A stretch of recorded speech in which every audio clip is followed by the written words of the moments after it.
Periyar Maniamma Institute of Science and Technology, Tanjavur, EEE with specialization in electric vehicles and energy engineering.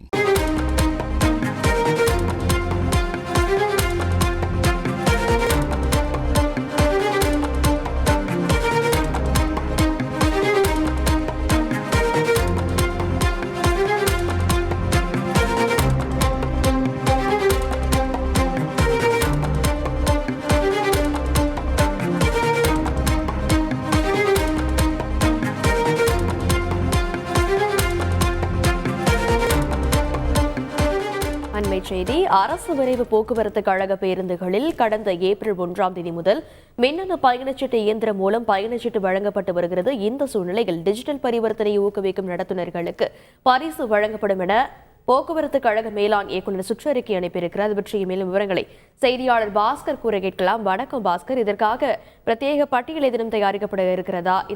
என்ன பரிசு வழங்கப்பட இருக்கிறது? அரசு முன்பதிவு செய்து பயணிக்கக்கூடிய பயணிகளுக்கு கணினி முறையில குழுக்கள் மேற்கொள்ளப்பட்டு பரிசு தொகை என்பது வழங்கப்பட்டு வருகிறது. அது பயணிகளுக்கு தற்போது இந்த டிஜிட்டல் முறையில பண பரிவர்த்தனை என்பது அரசு விரைவு போக்குவரத்து கழக பேருந்துகள்ல தொலைதூர பேருந்துகளை பயணம் மேற்கொள்ளக்கூடிய பயனாளிகள் பேருந்து செயல்படக்கூடிய பயணிகள் அவர்கள் டிஜிட்டல் பரிவர்த்தனை, அதாவது கூகுள் பே, போன்பே போன்ற டிஜிட்டல் பரிவர்த்தனை மேற்கொள்ளும் பட்சத்துல அது ஏதுவாக இருக்கும், முறைகேடுகள் நடைபெறாமல் இருப்பதற்காக ஏப்ரல் 1ஆம் தேதி முதல் அரசு விரைவு போக்குவரத்து கழக பேருந்துகள்ல இந்த நடைமுறை என்பது இருக்கிறது அமலில். அந்த வகையில அதை ஊக்குவிக்கும் வகையில நடத்துனர்களுக்கு தற்போது ஒரு அறிவிப்பு வெளியிடப்பட்டிருக்கிறது.